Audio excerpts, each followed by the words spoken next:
Il aura fallu 25 ans de rumeurs, de silence calculé, de demi-vérités soigneusement enveloppées derrière des sourires de scène et des tournées nationales pour que Julie Zenati, à 45 ans, accepte enfin d'ouvrir une parenthèse que beaucoup pensaient définitivement scellée. Depuis les années fastes de Notre-Dame de Paris, où elle et Patrick Fiori s'étaient rencontrés sous les projecteurs, jusqu'aux carrières divergentes qui les ont portés chacun vers une maturité artistique très différente, un mystère n'a cessé d'alimenter conversations, plateaux de télévision et spéculations de fans. Qu'est-ce qui s'est réellement passé entre eux?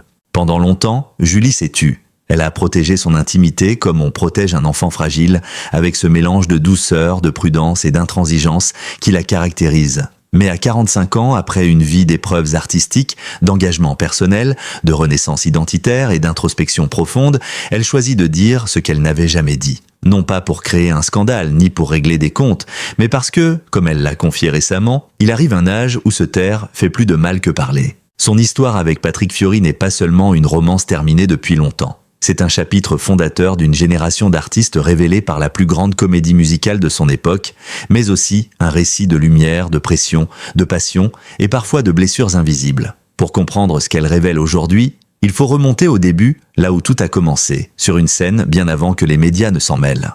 À la fin des années 1990, Notre-Dame de Paris était un phénomène. La France, fascinée par la modernité musicale et la puissance vocale de ses interprètes, découvrait deux jeunes talents au timbre inoubliable. Patrick Fiori, le capitaine Phébus à la voix claire et solaire, et Julie Zenati, la toute jeune fleur de lys, à peine 20 ans, qui bouleversait le public par sa fragilité lumineuse. Lorsqu'ils se rencontrent, pour la première fois dans les coulisses du Palais des Congrès, il n'y a ni éclat dramatique, ni coup de foudre tonitruant. Il y a plutôt une curiosité mutuelle, un respect professionnel immédiat et cette complicité subtile que seuls les artistes entraînés à porter des émotions gigantesques sur scène peuvent comprendre. Julie a raconté que Patrick la regardait souvent répéter avec une attention presque méticuleuse, un mélange d'admiration et de protection fraternelle. Lui, déjà plus expérimenté, percevait en elle une sensibilité rare, presque à fleur de peau. Très vite, la presse s'intéresse à eux. Deux jeunes voix montantes, deux visages photogéniques, deux artistes souvent aperçus en train de rire ensemble entre deux répétitions. Les journalistes flairent une histoire, peut-être même un roman. Mais à cette époque, rien n'était encore défini. Rien n'était clair, ni pour eux, ni pour ceux qui les observaient. Leur relation ne commence ni dans l'excès, ni dans l'ombre. Elle commence dans le travail, dans la rigueur des répétitions, dans la fatigue des tournées, dans la nécessité d'apprendre à respirer ensemble sur scène. C'est un amour qui naît de la proximité, mais aussi du besoin de soutien mutuel dans un monde artistique brutal où la réussite n'est jamais garantie et où chaque représentation peut être un jugement. Julie, encore très jeune, vit sa première grande aventure professionnelle. Patrick, lui, porte déjà sur ses épaules le poids de fortes attentes, celles de son producteur, du public et d'une industrie qui voulait faire de lui l'une des voix phares de sa génération. Leur relation devient rapidement un refuge, un espace où ni l'un ni l'autre n'a besoin de jouer un rôle. Mais cet amour, bien que sincère, arrive dans une période où tout va trop vite. Les tournées s'enchaînent, les interviews s'accumulent, les horaires deviennent chaotiques. Et pourtant, malgré ce rythme effréné, ils s'efforcent de protéger ce qu'ils vivent. Pour Julie, Patrick est un guide. Pour Patrick, Julie est une source d'apaisement. Leur duo semble indestructible, presque inaltérable. Pourtant, dans l'ombre, des failles commencent à apparaître.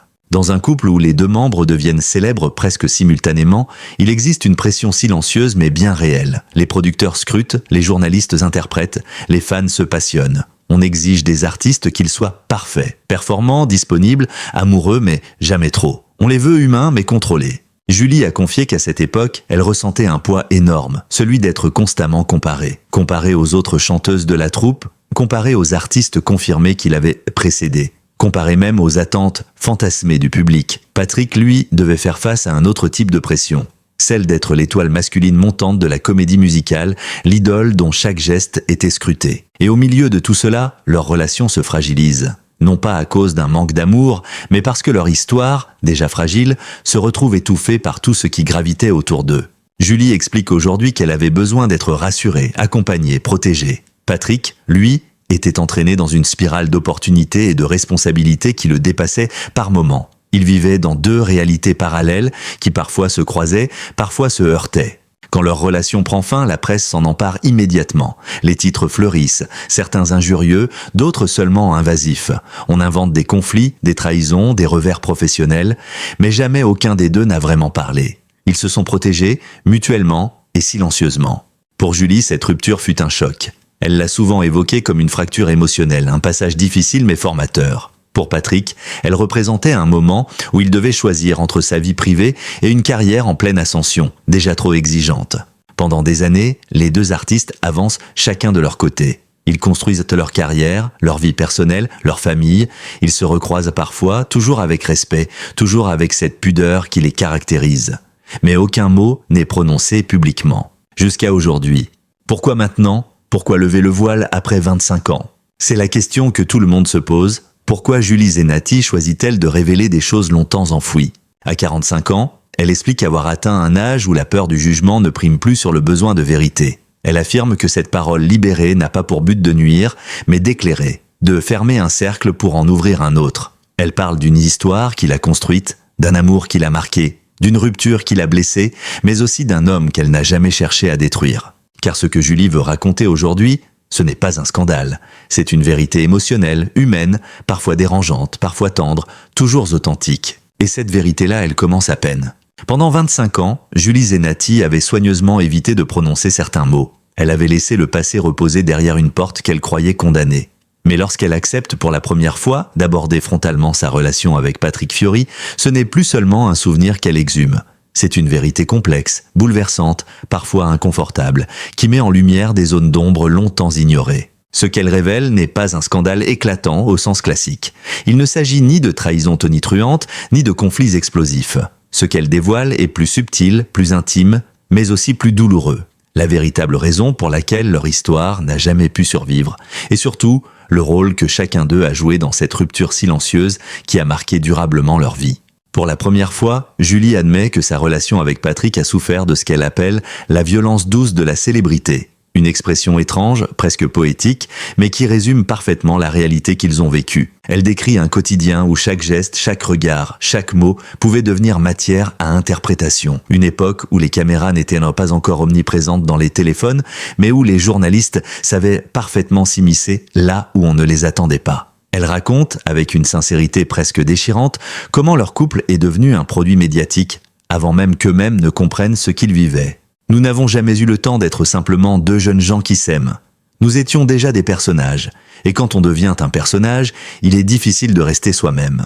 Julie confesse qu'elle ressentait une pression constante, celle d'être la petite amie idéale, douce, discrète, docile, conforme à l'image qu'on avait d'elle. Patrick, de son côté, était attendu comme le héros romantique, solide, rassurant, inébranlable. Cette image parfaite était un piège, car derrière ces rôles imposés se cachait une réalité bien plus fragile. Dans sa confession, ce qui frappe le plus, c'est la manière dont Julie explique avoir perdu progressivement sa place dans sa propre histoire. Elle révèle un détail resté secret jusque-là. Elle se sentait écrasée, non pas par Patrick lui-même, mais par l'aura immense qui l'entourait. La popularité fulgurante de Fiori, amplifiée par le succès planétaire de Notre-Dame de Paris, a créé un déséquilibre profond. Alors que lui gagnait en assurance et en visibilité, Julie, encore très jeune, se sentait de plus en plus fragile, presque effacée. Elle confie un aveu poignant « J'avais l'impression d'exister à travers lui, et non pour moi-même. Et ça, c'est la chose la plus dangereuse qui puisse arriver dans un couple. » Elle décrit des soirées où Patrick était constamment sollicité,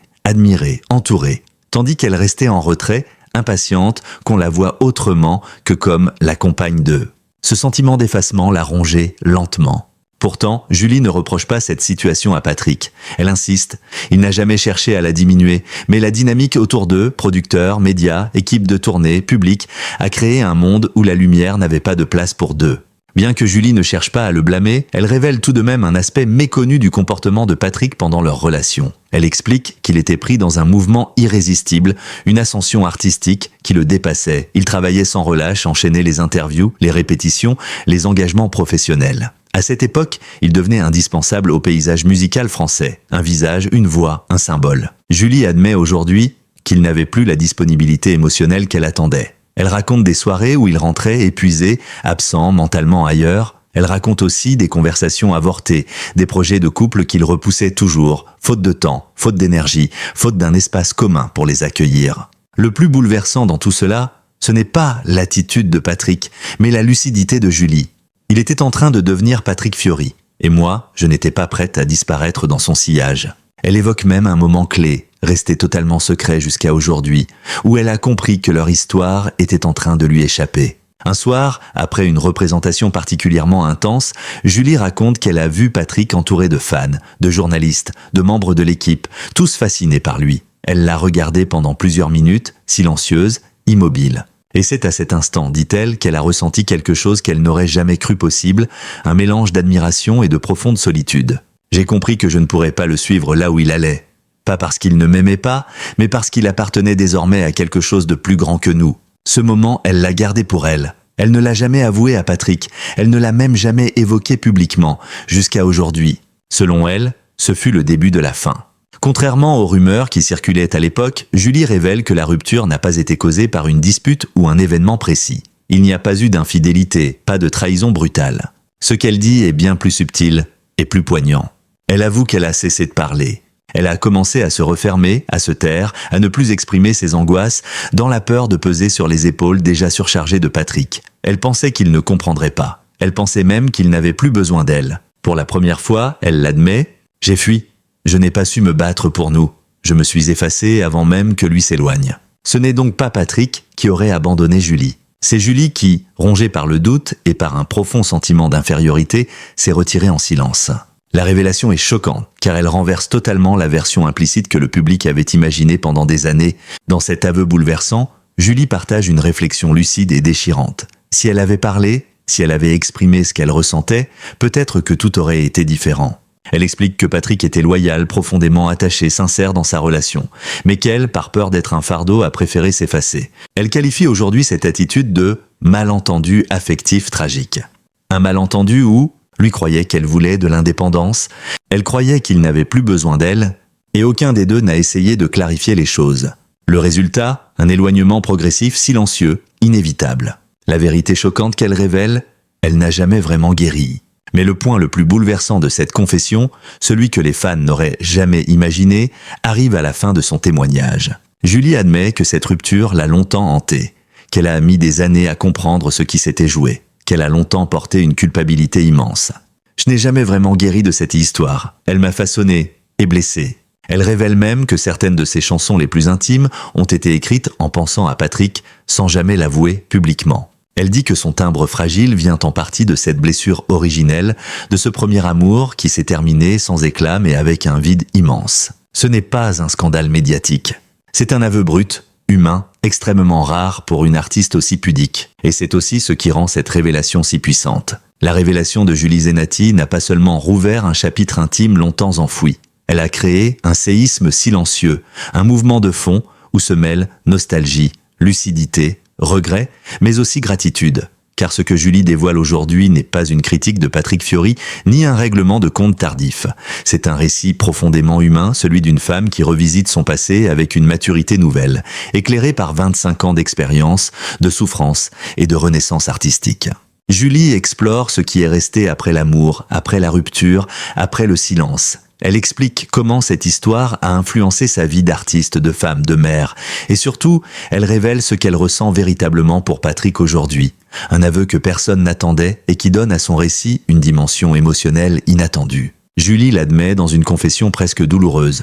Son histoire avec Patrick Fiori, malgré sa brièveté, a laissé en elle une empreinte durable. Il ne s'agit pas d'un regret romantique, mais plutôt d'une marque fondatrice. Un événement qui l'a modelé, qui a façonné sa manière de voir les relations, la scène, le monde.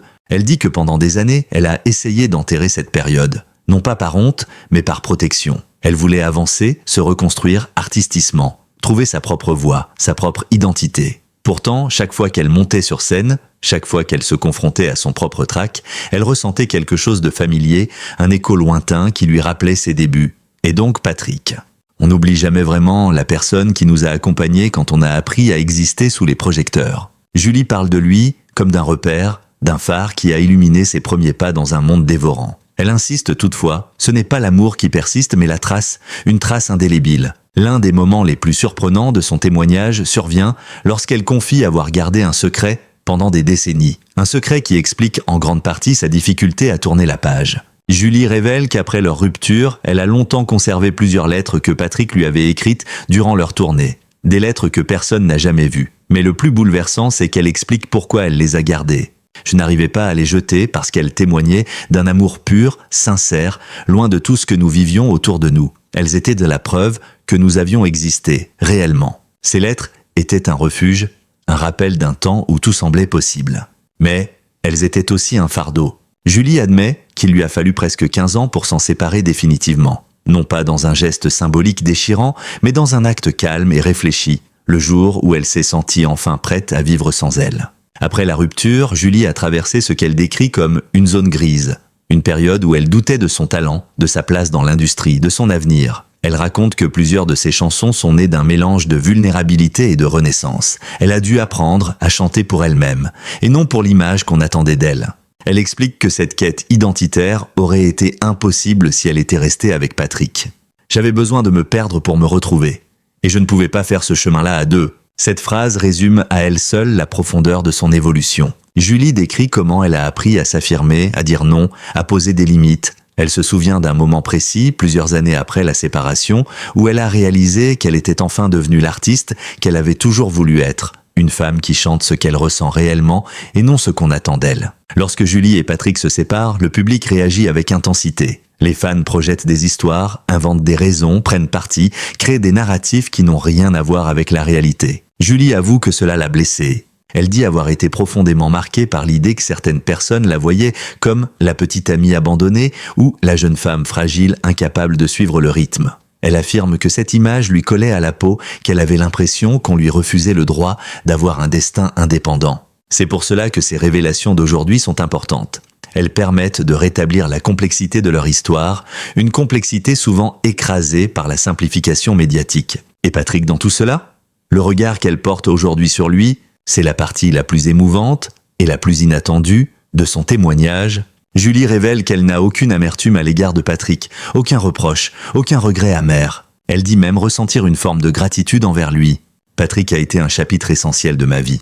Sans lui, je ne serais pas la femme que je suis aujourd'hui. Elle insiste sur le fait qu'ils ont vécu quelque chose de vrai, de tendre, de sincère, malgré les pressions extérieures. Elle dit qu'ils ne se sont jamais détestés, jamais trahis, jamais humiliés.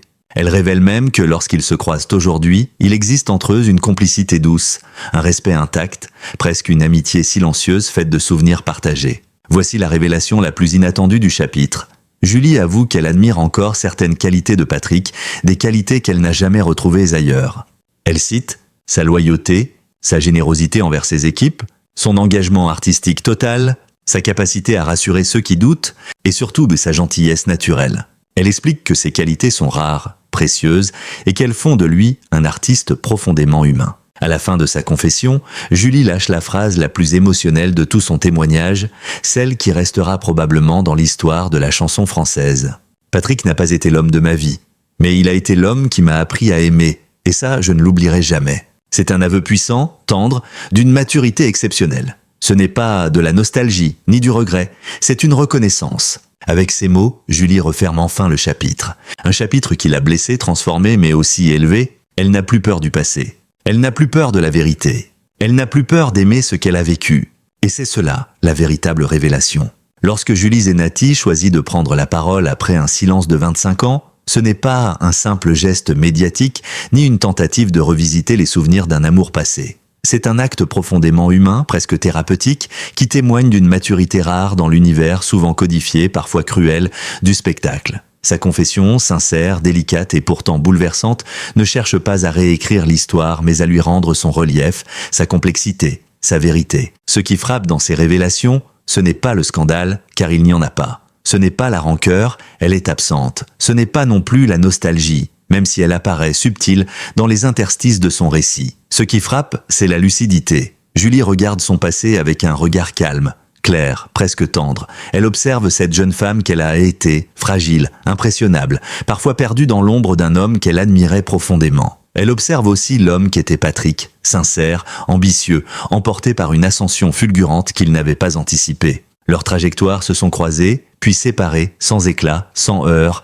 mais avec ces blessures silencieuses que seuls les premiers amours savent laisser derrière eux. Ce qu'elle révèle aujourd'hui, c'est que cette histoire n'a jamais été une défaite. Elle a été une fondation, une pierre angulaire, un point de départ vers une construction personnelle qui ne pouvait se faire qu'à travers la rupture, la solitude, la reconstruction. Julie a dû apprendre à respirer seule pour comprendre comment exister pleinement. Et la force de son témoignage réside précisément dans ce paradoxe. Elle n'aurait jamais été l'artiste qu'elle est devenue sans cette séparation qui, à l'époque, l'avait tant fait souffrir. À travers ces mots, on comprend que ce passé n'est plus un poids, mais un héritage. Un héritage affectif, émotionnel, artistique. Patrick n'est plus une ombre ni une blessure. Il est un chapitre fondateur, certes, mais un chapitre clos, accepté, pacifié. Ce que Julie admire encore chez lui, sa loyauté, sa bienveillance, son engagement, sa générosité humaine, n'appartient plus à leur histoire intime, mais à l'homme qu'il est devenu, à l'artiste qu'il continue d'être. Et ce respect mutuel, discret mais palpable, est probablement ce qu'il reste de plus beau entre eux. Ces révélations ont également une portée plus large.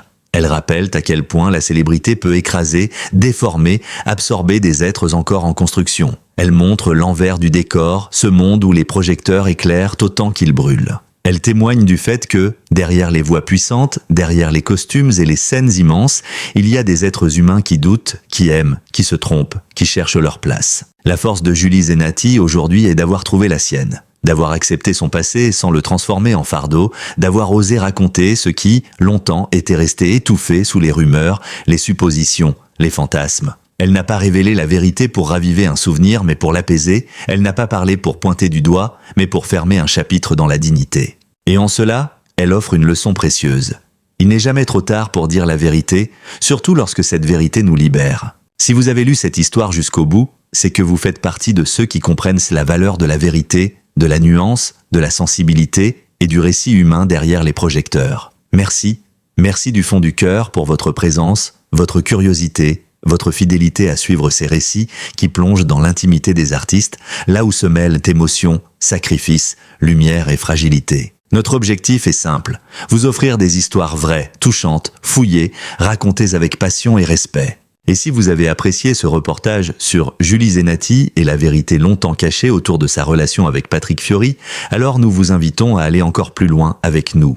Abonnez-vous à notre chaîne pour ne manquer aucune de nos grandes enquêtes, de nos portraits exclusifs, de nos révélations approfondies sur les stars, les destins brisés, les histoires qui ont marqué une génération. Activez la cloche pour recevoir immédiatement toutes les nouvelles vidéos. Certaines pourraient bien vous surprendre autant que ce témoignage rare et bouleversant. Laissez un commentaire. Dites-nous ce que vous avez ressenti en découvrant cette vérité. Pensez-vous que Julie et Patrick ont vécu une histoire injustement étouffée ? Leur relation aurait-elle pu survivre dans un autre contexte ? Nous lisons chaque message et vos réactions nourrissent notre travail. Un like, c'est un geste simple mais qui nous permet de continuer à produire des contenus toujours plus riches, plus profonds, plus respectueux. Merci encore d'être là, de faire vivre cette communauté passionnée par les histoires vraies, par les voix qui comptent, par les vérités qu'on n'entend pas ailleurs. À très bientôt pour une nouvelle enquête, une nouvelle émotion, une nouvelle histoire à raconter.